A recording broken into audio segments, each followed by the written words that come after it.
It was the kind of night where silence had weight. The kind where the road stretches endlessly in both directions, and the only company you have is the hum of your engine and the occasional flicker of faded lane markings beneath your headlights. I was somewhere in Indiana, driving home from a graveyard shift at the hospital, exhausted but alert enough to know I wasn't quite ready for sleep. It was 2:37 a.m., and I still had another 45 minutes of highway to go. That stretch of I-74 isn't what you'd call scenic. It's flat, rural, quiet, the kind of quiet that creeps into your thoughts and invites them to wander. But that night, something pulled me out of my mental haze. As I approached an overpass that cut across the empty highway like a silhouette in the dark, I saw it, a faint flicker of light. Just a few hundred feet ahead, from the railing above, a weak, sporadic beam flashed toward the road. Not like headlights. Not like a phone. It was frantic, erratic, the unmistakable rhythm of someone trying to get attention. At first, I slowed down instinctively, thinking maybe it was a stranded driver or a cyclist in need. But then came the second thought, the more cynical one: what if it wasn't someone in trouble? What if it was a trap? We live in a time when empathy and fear fight for dominance in moments like this. We're taught to help, to care. But we're also warned, relentlessly, that people use kindness against us. That our hesitation could be the difference between surviving a night and never seeing daylight again. I kept driving, a little slower now. My eyes searched for signs. The bridge loomed closer. Then I saw him. He couldn't have been older than 17. Thin, pale, maybe 5'8", standing just over the railing, waving the flashlight with a kind of desperation I don't think I'll ever forget. There was something hollow in the way he moved. Something frantic. He wasn't trying to stop cars. He was trying to be seen.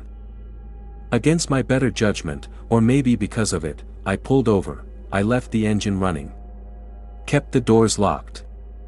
Rolled down the passenger window just enough to hear, "You okay?" I asked, trying to sound calm. My thumb hovered over my phone, ready to dial 911. The boy stepped closer to the edge of the bridge but didn't climb down. He shouted something I couldn't make out, then cupped his hands around his mouth and yelled again, louder this time, "Please, help. He's coming." That's when everything changed. From underneath the overpass, I caught a shadow shift. Then another. My headlights caught a glint of movement. Someone was there. Maybe two people. They weren't standing on the road. Just hovering beneath the bridge, half concealed by the night. My skin turned to ice. Every muscle in my body tensed. It was the kind of moment where everything slows down, where your instincts scream louder than your thoughts. I didn't wait. I slammed the car into reverse, tires squealing against the asphalt, backing up down the shoulder with shaking hands on the wheel, and then it happened. One of them, tall, hooded, fast, lunged from the shadows toward the road, straight at my car. I don't know if he thought I'd stopped, or if he was just trying to scare me, but he missed. Barely. Inches from the passenger door, he stumbled as I sped away, adrenaline surging through my veins like lightning. I didn't stop driving until I hit the next town. 15 miles. I barely remember the road. My hands were locked at 10 and 2, knuckles white, breathing shallow and rapid. When I finally stopped at a gas station, I called the sheriff's department, gave them the exact location, and told them everything. I could still hear the boy's voice echoing in my mind. The next day, I couldn't shake it. I called back to follow up. A deputy told me that the location I described had been used before, twice in the past year, to lure drivers. A tactic. They used kids, or people who looked like kids, to get good Samaritans to stop. Once the driver was out of the car, the group would rob them. Sometimes worse. I asked if they found the boy. He said no one was there when they arrived. No footprints. No vehicles. Nothing. Just an empty patch of road beneath an overpass. That haunted me. Was he in on it? Was he the bait? Or was he genuinely trying to escape, maybe he ran before the others could catch him. Maybe I wasn't the only one being hunted that night, I'll never know, but I think about that moment often. Not out of fear, but reflection. Because that night wasn't just a horror story. It was a test. A test of instinct, of empathy, of knowing when to listen to your heart and when to trust your gut. People say the road at night is dangerous. And it is. But not because of what you see. It's because of what you almost see, the flicker of movement, the shadow in the rear view, the boy with the flashlight who might have been begging for help or luring you to harm. We like to think we'd stop and help. That we'd do the right thing. But we're not often taught that the right thing sometimes means leaving. Sometimes it means getting away and calling for help from a safe distance. I didn't play hero that night. But I didn't freeze either. I acted. Maybe that action saved my life. Maybe it saved his. Maybe it saved someone else down the line who didn't fall for the same trap. I still drive that highway sometimes. Daylight makes it feel ordinary, even dull. But at night, when the road stretches out and the silence returns, I always glance at that overpass as I pass beneath it. And I remember, some stories don't have clear endings. Some lessons come wrapped in fear. But the memory stays. And maybe that's enough. Maybe surviving, with your empathy intact and your instincts sharpened, is the real story worth telling. I've always believed that some people enter your life for a reason, even if it's only for a few fleeting moments. Sometimes, the universe puts you in the exact place you need to be, not to save someone, but to be there when no one else is. That thought didn't cross my mind until years later. But now, I can't look back on that night without wondering what might have happened if I had just kept driving. It was late November, and a dense fog had settled over the northern stretch of California's Route 101. I'd been on the road for nearly 5 hours, heading home after a long weekend visiting my brother in Eureka. The night had crept in like a soft gray curtain, and by 11:30 p.m., visibility had dropped to maybe 30 feet. I wasn't in a hurry, so I slowed to a cautious 45, my headlights barely cutting through the haze. The air was quiet. Too quiet. That kind of silence makes you feel like the only person left in the world. That's when I saw her. She appeared through the mist like a ghost, standing on the side of the road near one of those emergency parking bays, illuminated only by the soft halo of my headlights. She was clutching a battered suitcase, one wheel clearly broken, dragging awkwardly behind her, and wearing a lightweight jacket far too thin for the chill in the air. She didn't wave or step toward the road. She just stood there, head low, like she'd been standing for hours and had run out of hope. Instinct pulled at me. I slowed the car and rolled down the window, just enough to speak. She turned her head, startled by the sound, and stepped a little closer. "Are you okay?" I asked. She nodded at first, then shook her head, her voice quiet and hoarse. "Can you help me? I need to get away from here." I hesitated. Every part of me was shouting to be cautious. We're taught not to pick up strangers, especially not at night, especially not in the middle of nowhere. But there was something in her face, something raw, something bruised and afraid but trying so hard not to show it. I unlocked the passenger door. She climbed in without a word, clutching the suitcase like it was the only thing she had left. As we merged back onto the highway, I noticed her hands trembling. She stared straight ahead, barely blinking, her lips pressed into a tight line. We drove in silence for a few minutes before she finally spoke. "Thank you," she said.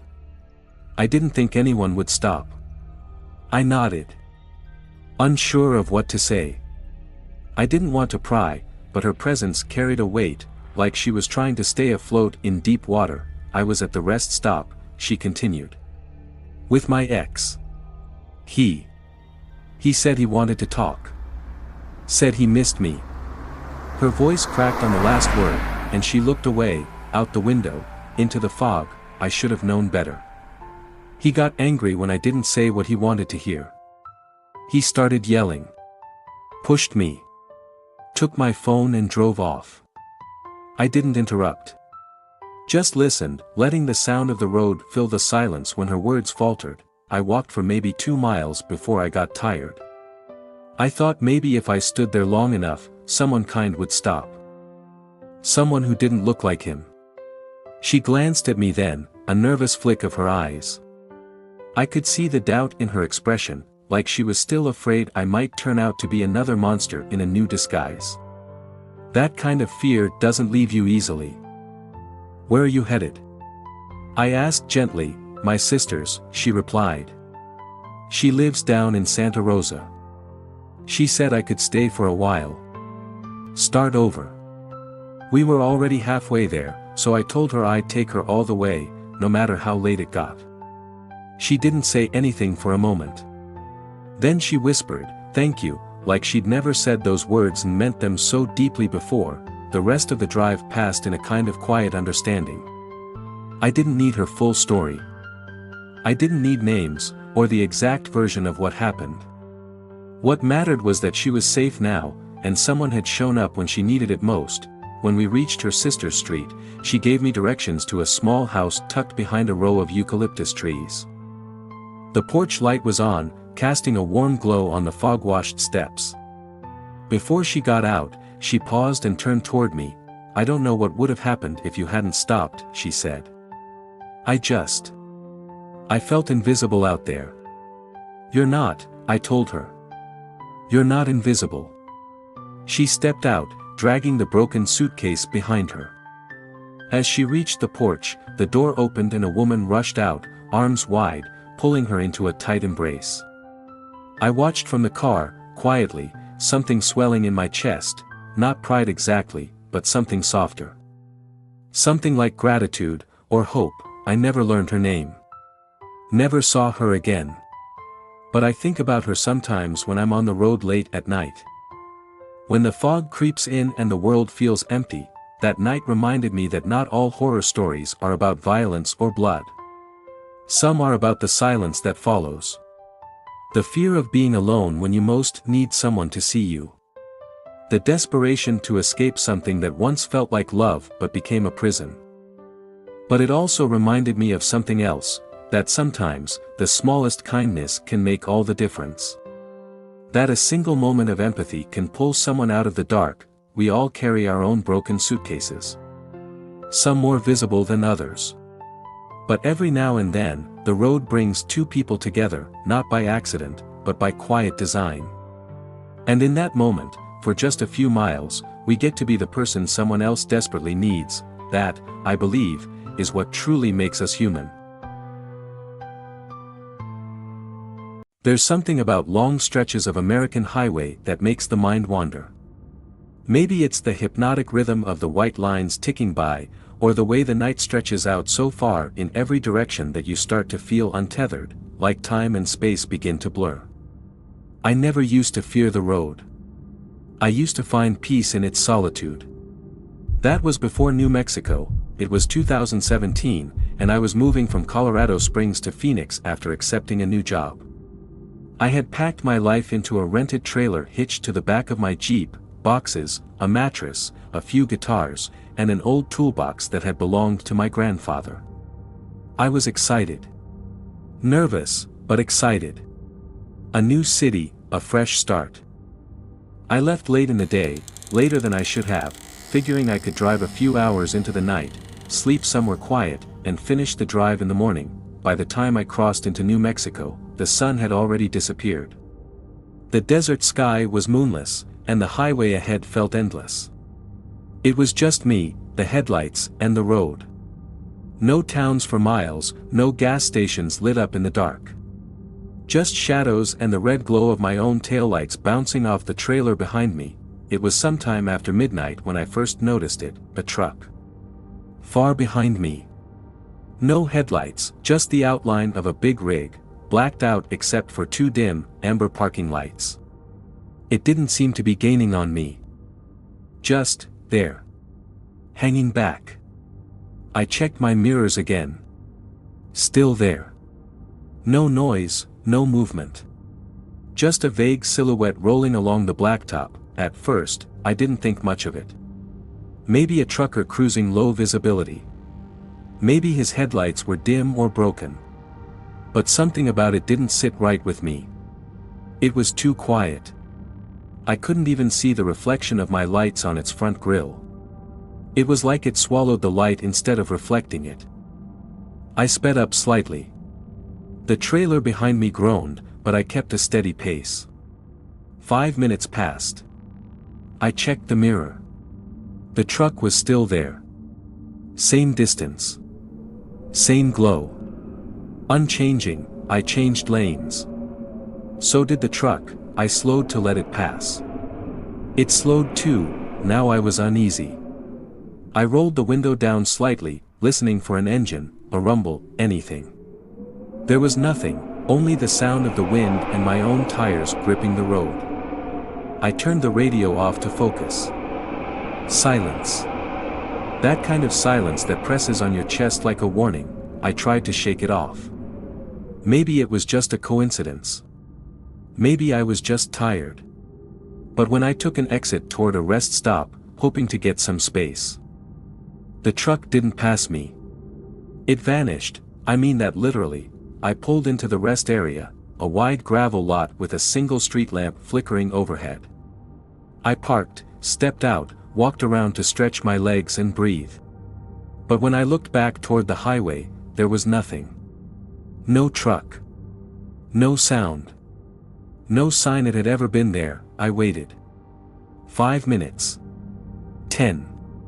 Nothing came down the road. That's when the state patrol car pulled in. An officer got out, mid-40s maybe, kind but cautious. He asked if everything was all right. I told him about the truck, the black semi, no lights, following me for miles, mimicking my movements. His face changed. He told me I wasn't the first person to report something like that. Apparently, over the past few months, several drivers had called in with eerily similar descriptions. A truck with no lights. Shadowy. Silent. Always following, never passing. Some people said it tried to run them off the road. Others said it just disappeared. There were rumors. Stories shared among truckers on forums and CB radio. Some said it was a gang using unmarked trucks to target solo travelers. Others said it was law enforcement running covert surveillance, though that didn't explain why the truck never showed up on traffic cams or way stations. And then, there were the ones who whispered about things less earthly. Phantom vehicles. Ghost convoys. Stories of truckers who died on the road, only to keep driving long after. I didn't know what to believe. I still don't. The officer offered to escort me to a motel a few towns over. I agreed. When we got back on the road, I checked my mirrors constantly. No truck. No lights. Just the glow of the patrol SUV behind me, steady and reassuring. I made it to Phoenix the next day, but the drive didn't feel the same.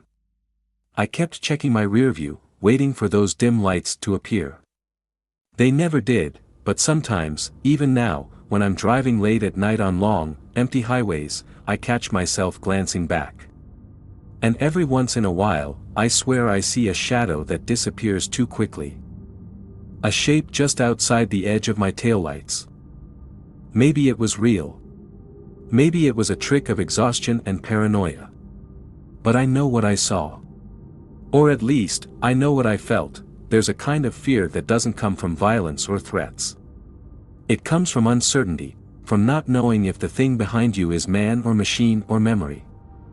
From not knowing if you're being watched by something that shouldn't be there. That's what haunts me most. The truck didn't chase me. It didn't crash into me or scream through the night. It simply followed. Silent. Patient. Present. And then it wasn't, whatever it was, real or imagined. It taught me something. The road is not just a physical place. It's a state of mind.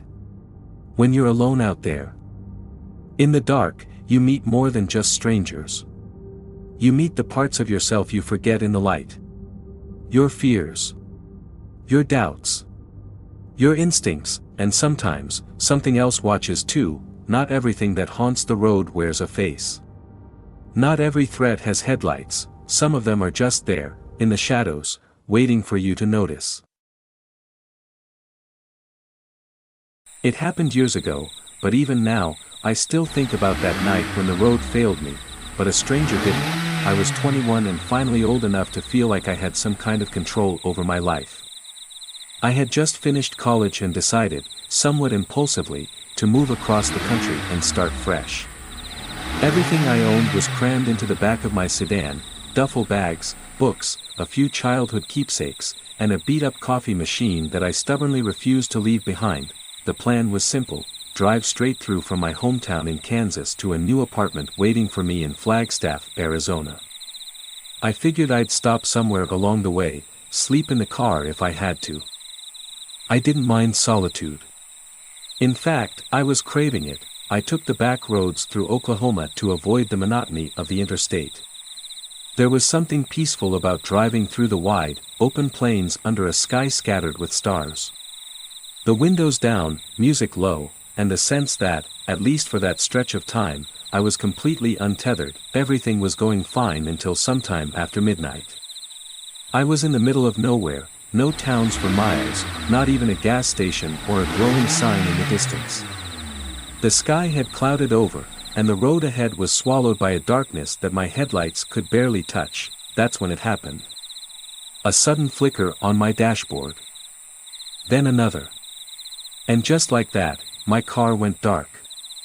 The engine stuttered, the radio cut out, the lights blinked once, and then everything died. I coasted to a stop on the shoulder of the road, heart racing. I tried to restart the car. Nothing. Tried again. Silence. No clicking, no grinding, just silence and the sound of the wind brushing through tall grass on either side of the road. At first, I laughed, nervously. It felt like something that only happened in horror movies. But the reality of the situation settled fast. No signal. No working lights. No passing cars. I was a young woman, completely alone in the dark, stranded in a place that didn't even show up on my GPS. The longer I sat there, the colder it got. I wrapped myself in an old hoodie and climbed into the back seat, locking the doors and trying not to let my imagination get the best of me. Every shadow became a threat. Every gust of wind, a whisper. Every silence, too loud to bear. Then, sometime close to 1:30 a.m., I saw headlights. A pair of dim beams crested the hill behind me, slow and steady. I panicked for a second, unsure if I should flag them down or hide. But as the vehicle got closer, I realized it was a pickup truck. Old. Blue. The kind that had seen more highways than most people. It pulled off onto the shoulder a few yards behind me and parked. The driver didn't get out immediately. He sat for a moment, as if unsure how to approach without startling me. Then his door opened slowly, and a man stepped out, middle-aged, lean, wearing a flannel shirt and a worn baseball cap. He walked up to my window and stayed a respectful few feet away. "You all right?" he asked, voice calm, low, with the kind of steadiness that didn't ask for trust but offered it anyway. I cracked the window just enough to respond. "Car died. No signal. I think it's electrical." He nodded. "You want me to take a look?" "I'm a mechanic." I hesitated. Every internal warning bell went off. But something in his face didn't feel dangerous. He didn't push. He didn't get too close. He just waited. "Still," I said, "no. I think I just want to wait for daylight." He thought about that for a moment, then looked down the road, pitch black in both directions. "All right. If it's okay with you, I'll just park behind you. Keep my lights on so other cars see you. I won't bother you." I wanted to ask why. Why stop? Why wait? Why help a stranger in the middle of nowhere when he could have just driven by? But I didn't ask. I just nodded. He returned to his truck, turned on his hazard lights, and stayed. I sat there, watching the glow of his truck in my rearview mirror. Unable to fully relax but no longer afraid. Minutes turned into an hour. Then another. I saw him sipping coffee from a thermos, flipping through a book with a small flashlight. At one point, I even dozed off for a while, the sound of his truck engine idling acting like a strange kind of lullaby. Just before dawn, the clouds broke, revealing the early light of morning. I finally got a signal. I called roadside assistance and arranged a tow. When the tow truck arrived, I got out and walked back to the man's truck. He rolled down his window and smiled like we were old friends. "Thank you," I said, more sincerely than I think I'd ever said it in my life. "You didn't have to stop." He shrugged. "World's too mean these days. Figured it couldn't hurt to be decent." I asked his name. He just smiled, tipped his cap, and said, "Safe travels." And then he was gone. It's been years since that night, but I still remember every detail. Not because something terrifying happened, but because it didn't. Because in a world where the worst often gets the spotlight, someone chose to be kind when it would have been easy not to. We talk so much about the horrors of the highway. About the people who disappear, the dangers of night driving, the things that wait in the dark. But sometimes, what waits for you out there isn't a monster. Sometimes, it's a person who chooses to sit in the dark with you until morning comes, and that, I think, is its own kind of miracle. In the stillness of a cold, deserted highway, one woman found herself stranded not only by a dead car, but by fear, isolation, and uncertainty.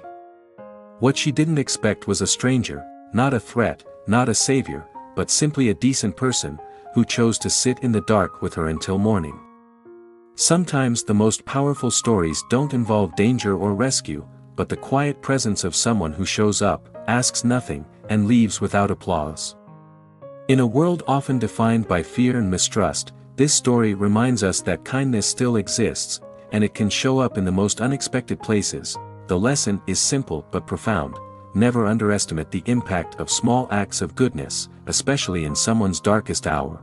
If this story resonated with you, help us keep sharing meaningful content. Subscribe to the channel and support us in telling the next story that might just stay with you forever.